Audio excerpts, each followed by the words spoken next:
ठरलं तर मग मालिकेचा आजचा भाग खूप उशिरा आलाय, पण एकदम जबरदस्त असा भाग आहे, त्यामुळे व्हिडिओ शेवटपर्यंत नक्कीच बघा. चला तर मग आजच्या आपल्या भागाला सुरुवात करूया. कल्पना आणि विमल मार्केटमधून आलेले असतात नुकत्याच, आणि त्यामुळे त्यांची जरा गप्पा सुरू असतात. कल्पनाला विमल सांगत असते की मार्केटमध्ये आपल्याला कैऱ्या वगैरे छान मिळाल्या, पण घरी आल्यानंतर आपण जे काही आता मस्त असं सरबत पितोय ना, ते सुद्धा खरंच खूप छान लागते आणि ते सरबत खरंच छान झालं आहे. पण मला ना एक तुम्हाला सांगायचं होतं, म्हणजे काही माणसं ना घरातल्या नोकरांना आपल्याबरोबर असं बसून सरबत वगैरे पिऊसुद्धा देत नाही, पण तुमचं काहीतरी वेगळंच असतं. तर कल्पना म्हणते की मी तुला किती वेळा सांगितलं आहे, आमच्यात आणि तुझ्यात आमच्यात काहीच फरक नाही आहे, सगळे आपण सारखेच आहोत, असंही आता ती म्हणून एकदम व्यवस्थितपणे सांगत असते. तर दुसरीकडे मात्र आता पाहायला मिळतं, सायली जी आहे ती सुद्धा आलेली असते आणि सायली मग विचारते की काय झालं, सगळं ठीक तर आहे ना. मग सायलीला सांगितलं जातं की हो सगळं ठीक आहे, अस्मिताचं बाळसुद्धा आता झोपलेलं आहे असं आता सायली सांगत असते. मग आता अस्मिताचं बाळ वगैरे झोपलं आहे हे सांगितल्यानंतर इकडे मात्र आता ती म्हणत असते की अगं पण सकाळपासून ना मला प्रिया कुठे दिसली नाही आहे, अक्षरशः घर लॉक करून जायला लागले, असं का, कुठे गेली आहे ती, असाही प्रश्न आता केला जात असतो. पण इकडे सायलीला माहिती असतं की प्रियाच्या काय कर्तुदी चालू आहेत त्या, पण सायली आता काही बोलू शकत नसते. सायली म्हणते की आपण एक आयडिया करायची का, कल्पना विचारते कसली आयडिया सांग तरी. मग आता कल्पनाला सायली सांगत असते की माझ्या डोक्यात एक चांगलीच आयडिया आहे, आपण तीच फॉलो करूया. म्हणजेच आता त्या दोघींनी मिळून एक असं प्रियाला त्रास द्यायचं मुद्दामून कारण शोधून काढलेलं असतं. फक्त आता प्रिया यायची लोक वाट बघत असतात. इकडे आता कल्पना जी आहे ती म्हणत असते की सायली पण हा प्लॅन वर्क होईल ना. तर सायली म्हणत असते की का नाही आई, सगळं काही वर्क होणार आहे, काळजी करू नका, आपण आता असंच काहीसं करूया. अगं पण ती राहिली कुठे आहे, कुठे, आपण तिची वाट बघूया, ती जेव्हा येईल ना तेव्हा लगेच आपण हे सगळं करायचं, असंही आता ठरलेलं असतं. दुसरीकडे आता साक्षीला भेटायला सचिन गेलेला असतो. तर सचिन साक्षीवर चिडलेला असतो आणि तो म्हणत असतो की काय हे, हां मला एक गोष्ट सांगा, मला मुळात कळत नाही आहे, तुला जर मला भेटायचं आहे त्यासाठी तू कुठच्या थराला जातेस, तुला तरी कळतं आहे का, तुला काय गरज होती माझ्या घरापर्यंत येण्याची, आणि तू जेव्हा आलीस ना त्यामुळेच हा सगळा खेळ झालेला आहे, असंही आता म्हटलं जातं. जेव्हा आता या सगळ्या गोष्टी बोलल्या जातात ना तेव्हा मात्र आता अशी म्हणत असते की तुला कसं कळत नाही आहे, मी तुझ्याशिवाय नाही राहू शकत, माझं तुझ्यावर खूप जास्त प्रेम आहे, आणि म्हणूनच तर मी तुला सांगते, प्लीज थोडं समजून घे. अरे पण मी तुला सांगितलं आहे ना, तुझं प्रेम आहे ते सगळं ठीक आहे, अगं मी पण प्रेम करतो, पण त्याची काहीतरी लिमिट असते की नाही. मी तुला जाताना सांगून गेलो होतो ना की मी अस्मिताकडे चाललो आहे, तरीसुद्धा तू इतकं हायपर व्हायची तुला काय गरज होती, आणि घरापर्यंत यायची, या सगळ्यामुळे किती मोठा प्रॉब्लेम येऊ शकतो, तू पकडली जाऊ शकतेस काय, म्हणजे जेलमध्ये जाऊ शकतेस, या सगळ्या गोष्टी कशा काय तू विसरू शकतेस, असंही आता तो तिला म्हणत असतो. त्यावरती त्याला सांगते की मला ना काही कशाची पडलेली नाही आहे, मला फक्त काळजी आहे ना ती म्हणजे फक्त आणि फक्त तुझी, मला फक्त तुझ्याशिवाय करमत नाही, हेच तुला मी पहिल्यापासूनच सांगत आलेली आहे, आणि आताही मी तुला तेच सांगते की मला ना तुझ्याशिवाय नाही राहू वाटत. पण आता सचिन खूप जास्त हायपर झालेला असतो, कारण त्याला आता ही घरापर्यंत येऊन पोचलेली असते ही गोष्टच मुळात आवडलेली नसते, त्यामुळे तो गाडीतून उतरतो आणि बाहेर जातो. इकडे आता विमल वाट बघत असते की कधी एकदा येत आहे इकडनं प्रिया येताना दिसल्याबरोबर ती लगेच सांगते की हो येत आहे ती, असं आता म्हटल्याबरोबर इकडे आता कल्पना जी आहे ती पूर्णा आजींसोबत फोनवर बोलत असते. पूर्णा आजी, सायली आणि कल्पनाने मिळून हे सगळं काही प्लॅनिंग केलेलं असतं, आणि जेव्हा या सगळ्या प्लॅनिंगची त्यांची चर्चा होते ना तेवढ्यातच आता तिकडे ही प्रिया आलेली असते, आणि प्रिया आल्यानंतर म्हणते की काय गं, पूर्णा आजीचा फोन आहे का. हो पूर्णा आजीचा फोन आहे, काय बोलायचं आहे पूर्णा आजीला, माझ्याशी बोलायचं आहे का. तसंही मला ना पूर्णा आजीची आठवण खूप जास्त येत होती, बरं झालं दे मला ते बोलायला, आणि असं बोलूनच ना आता फोन घेतला जातो. मग आता पूर्णा आजीला ती म्हणत असते की तू कधी येणार आहेस, मला ना तुझी खूप जास्त आठवण येते, लवकर ये ना गं, असंही ती आता म्हणत असते. त्यावर पूर्णाजी सांगते की हो मी येतच आहे लवकर, पण त्याआधी ना तू माझं एक काम कर, मला कळलं आहे कल्पनाकडनं की तू खूप छान असा स्वयंपाक करायला लागलेली आहेस, मग आता यावर्षी ना मला तुझ्याच हातचं लोणचं खायचं आहे, असंही आता पूर्णा आजींनी हट्ट धरलेला असतो. त्यावर मात्र आता इथे प्रिया म्हणत असते की पूर्णा आजी मला हे कसं काही जमणार आहे, पण पूर्णा आजीने सांगितलेलं असतं की सगळे मसाले घरातच करायचे आणि मग तू या सगळ्या काही गोष्टींना करू शकते. माझा पूर्णपणे विश्वास आहे तुझ्यावर, तू यामध्ये एकदमच परफेक्ट आहेस, असंही आता पूर्णा आजी मुद्दामूनच बोलत असते. पूर्णा आजी जेव्हा हे सगळं काही बोलते तेव्हा आता सायली आणि कल्पना आतुरतेनं वाट बघत असतात की काय होणार आहे. कल्पना आता पूर्णा आजींकडनं मोबाईल घेते आणि पूर्णा आजींना विचारते की काय झालं आहे. त्यावर पूर्णा आजी म्हणतात की मी सांगितलं आहे ना त्या पद्धतीनेच तिला म्हटलंय मी. कल्पनासुद्धा फोन ठेवते. कल्पनाने फोन ठेवल्याबरोबर इकडे मात्र आता सायली विचारते की काय बोलल्या पूर्णा आजी. त्यावर कल्पना सांगते की पूर्णा आजी ना आज ना या प्रियाच्या हातचंच म्हणजे तन्वीच्या हातचं यावर्षीचं लोणचं हवं आहे, म्हणजे वर्षभराचं लोणचं त्यांनी लावायला सांगितलंय आणि ते सुद्धा त्यांना तिच्याच हातचं हवं आहे. मग चल तन्वी कामाला लाग, असंही कल्पनाने सांगितलेलं असतं. मसालेसुद्धा बनवायचे आहेत ते सुद्धा घरातच, हेही आता सांगितल्यामुळे आता प्रियाची चारही बाजूने कोंडी झालेली असते. प्रियाला काहीच करता येत नसतं. प्रिया म्हणत असते की रोजचं जेवण बनवणं वेगळं आणि हे सगळं करणं वेगळं. नाही आई मला जमणार नाही. अगं पण पूर्णा आजीने सांगितलं आहे म्हटल्यावर तुला तर करावंच लागणार आहे ना. पूर्णा आजींची इच्छा आहे, त्यांना तुझ्याच हातचं हे लोणचं हवं आहे, मग तुलाच करावं लागणार आहे. वाटल्यास ना आम्ही तुला थोडीफार मदत करू. मग आता ती म्हणते की माझं जरा काम होतं बाहेर, आपण उद्या हे सगळं करूया का. पण कल्पना म्हणते की नाही आपल्याला आजच हे कैरीचं लोणचं करायचं आहे. मग ती बाहेर जाण्याची कारणं शोधत असते, म्हणूनच ती म्हणते की मी पटकन बाहेर जाऊन ना कैऱ्या घेऊन येते तेवढ्या. पण तरीसुद्धा तिला अडवलं जातं. अगं कैऱ्या मी आणि विमलने मगाशीच मार्केटमधनं आणलेले आहेत, मग सगळंच घरात सामान तयार आहे, तुला कुठेही जायची गरज नाही. चल पटकन आता कैऱ्या कापायला घे आणि पटकन ना आपण लोणच्याची तयारी करूया. त्यासोबत मसालासुद्धा घरीच बनवायला सांगितलेला आहे. मग तिचं म्हणणं असतं की मसाला रेडीमेड मिळतो तो करायचा. पण दुसरीकडे मात्र कल्पना म्हणत असते की पूर्णा आजींना ना सगळं अगदी घरगुती लागतं आणि आता लोणचंही ते एकदम परफेक्ट असं हवं असणार ना, म्हणूनच त्यांनी इथे प्रियाला सांगितलं असणार आहे. त्यांना आता प्रियावर खूप जास्त विश्वास वाढायला लागला आहे. मग काय प्रियाची चारही बाजूनी कोंडी झालेली असते. घराबाहेर पडता येत नसतं, कारण तिला माहिती आहे आता लोणचं बनवायचं ते म्हणजे आता पूर्ण दिवस आपल्याला घरातच थांबावं लागणार. त्यामुळे आता तिचे पाय नुसते थरथरायला लागलेले असतात. मग आता ती तिच्या रूममध्ये पर्स ठेवायला म्हणून चाललेली असते. पर्स ठेवायला जात असतानाच तिला आता कल्पना विचारते की अगं आता कुठे निघाली आहेस तू. मग कल्पनाला ती सांगते की कुठे नाही, हे जरा बॅग तर ठेवून येते रूममध्ये, मग कामाला लागते, असंही ती आता म्हणत असते. त्यावर आता लगेच प्रिया जी आहे ती बॅग ठेवण्यासाठी म्हणून जाते. तोपर्यंत आता कल्पनाला आणि सायलीला हसू येत असतं. कल्पना सायलीला म्हणते की आपण एवढी मोठी रिस्क घेतोय, वर्षभराचं लोणचं आपण हिला करायला सांगणार आहे, त्यात मोठी रिस्क आहे, जर बिघडलं तर प्रॉब्लेम होऊ शकतो, अख्खं लोणचं खराब होऊ शकतं, असंही आता म्हटलं जातं. त्याच वेळेला अहो मला कळतंय लोणचं खराब होऊ शकतं, पण आपण आहे ना त्यामध्ये थोडीफार मदत करूयाच की तिला. दुसरीकडे आता साक्षी ही गाडीच्या बाहेर उतरलेली असते आणि सचिनला समजवायचा प्रयत्न करत असते. सचिनला म्हणत असते की म्हणजे आता तू मला सोडून जाणार आहेस का, असं का करतोयस तू, असं का वागतोयस तू माझ्यासमोर, असं आता रडून रडून ती बोलत असते.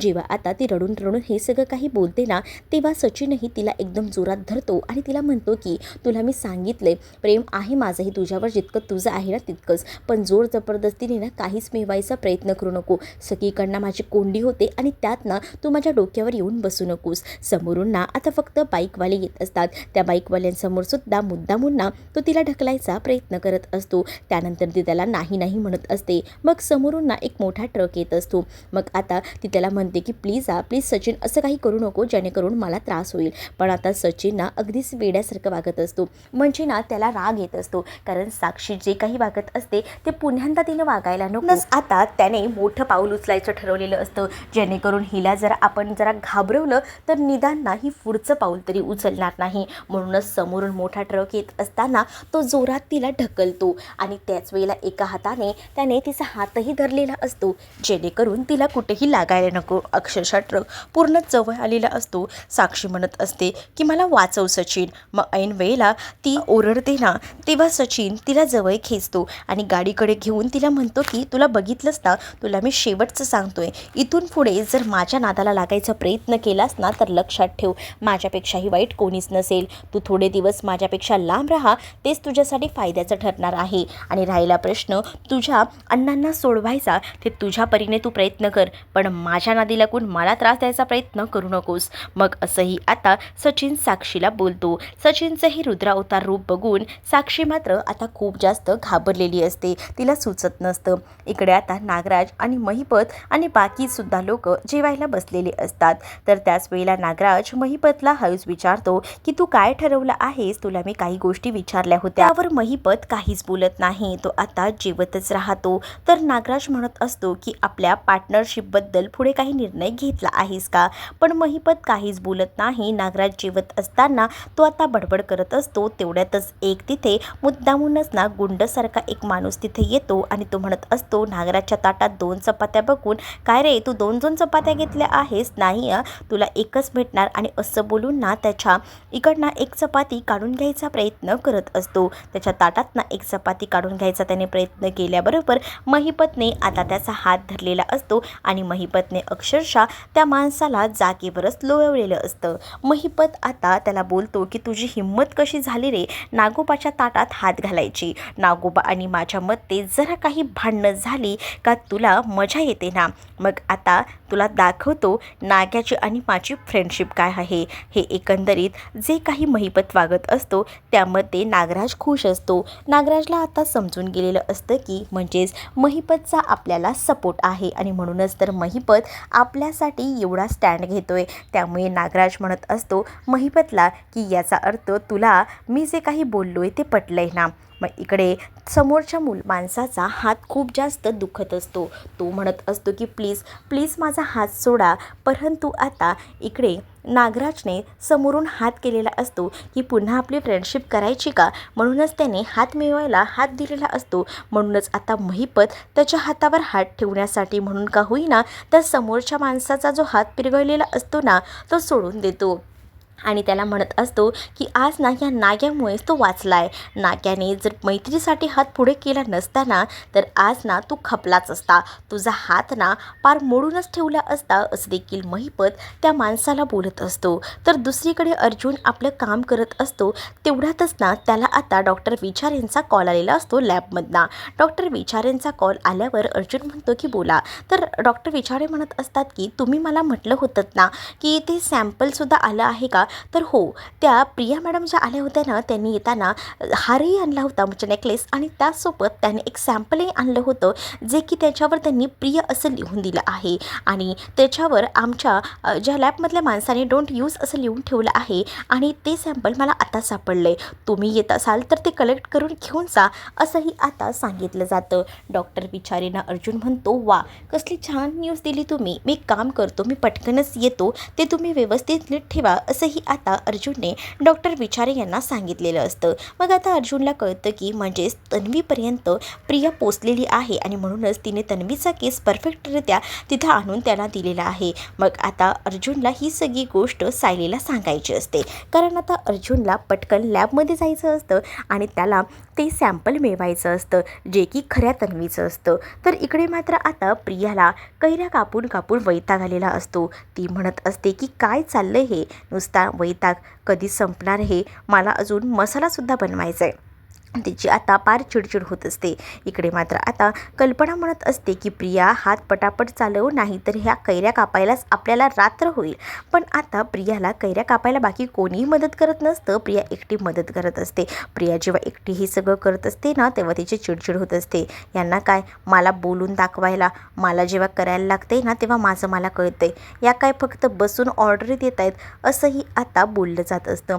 दुसरीकडे आता प्रिया जी आहे ती आता वैतागलेली असते. प्रिया वैतागलेली असतानाच आता मात्र ती म्हणत असते की कधी मला इथून बाहेर पडायला भेटते ना असं झालंय. तर दुसरीकडे विमल म्हणत असते तिला की तुम्हाला ना पुढचा मसालासुद्धा करायचा आहे, मसाला आपण बाहेरून विकत आणूया यावर्षी असंही आता प्रिया म्हणते. पण कल्पना तिला नकार देते. पूर्णाजींनी मसाला घरातच बनवायला सांगितलं आहे, कारण पूर्णाजींना बाहेरचा मसाला बिलकुलही आवडत नाही आणि म्हणूनच स्पेशली त्यांनी हा मसाला घरातच करायला सांगितला आहे असंही आता म्हटलं जात असतं. जेव्हा आता या सगळ्या गोष्टी सांगितल्या जातात ना, तेव्हा मात्र आता इकडे जी प्रिया असते ती मात्र म्हणत असते की बरं ठीक आहे मी करते. तेवढ्यातच अर्जुन तिथे आलेला असतो. अर्जुन तिथे आल्यानंतर सायलीला म्हणतो की बायको जरा ये ना, कारण आता अर्जुनला ती लॅबमधली डॉक्टर विचारे यांची गोष्ट सांगायची असते. म्हणूनच अर्जुन सायलीला बोलवायला म्हणून आलेला असतो.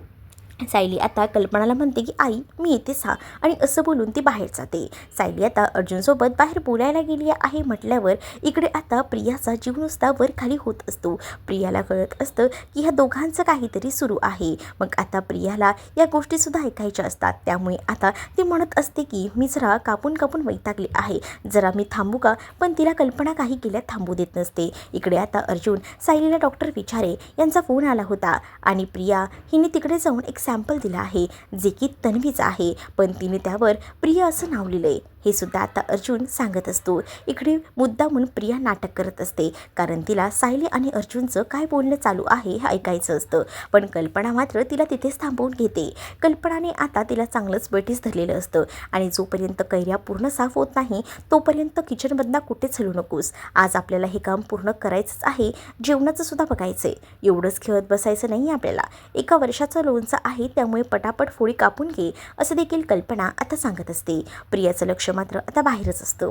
दुसरीकडे मात्र आता अर्जुन आणि सायली बोलत असतात.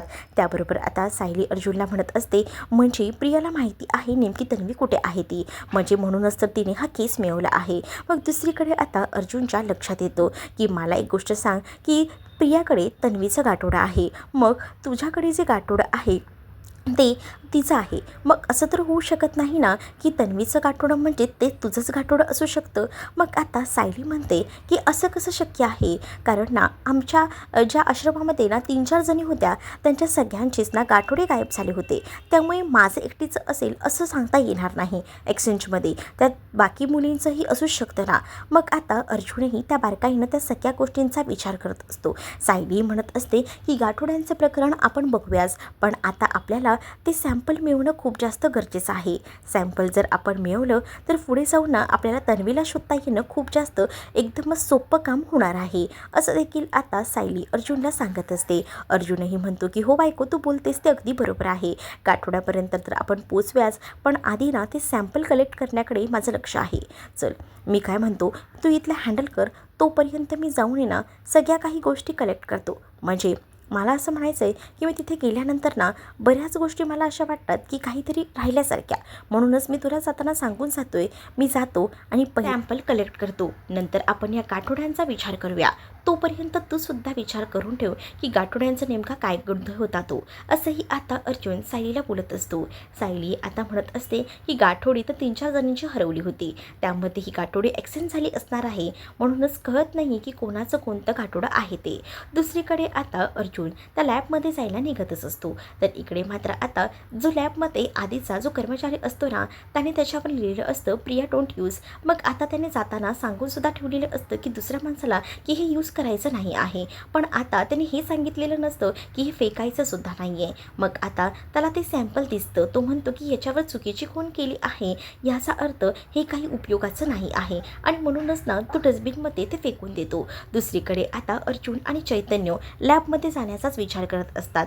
त्यांचे आता बोलणं सुरुवातीला होत असतं. अर्जुन आता चैतन्याला सांगत असतो की आई मला आताच फोन आला होता आणि त्यामुळे ना पटकन आपल्याला निघावं लागणार आहे. चल मी काय म्हणतो आपण पटापट हे सगळं काही आवरून घेऊया आणि पटकन ना तिथे जाऊया. एकदा का सॅम्पल मिळालं तर तन्वीपर्यंत पोचणं एकदम सोपं होऊन जाईल, असंही अर्जुन चैतन्याला बोलतो. दोघंही जण आता जायला निघतात. इकडे मात्र आता त्या लॅबमधल्या माणसाने ते जे सॅम्पल असतं ते डस्टबिनमध्ये आता टाकलेलं असतं आणि नेहमीप्रमाणेच ना डस्टबिनचा जो कचरा आहे तो घेऊन जायला नेहमीप्रमाणे एक माणूस येतो आणि तो माणूस जो काही कचरा आहे पूर्ण दिवसभराचा तो घेऊन जाणार असतो आणि तेवढ्यातच तो माणूसही येतो आणि त्या कचऱ्याचा विल्हेवाट लावायचं तो ठरवतो. म्हणूनच तो माणूस तो कचरा वगैरे भरून घेऊन तिकडनं निघून जाणार असतो.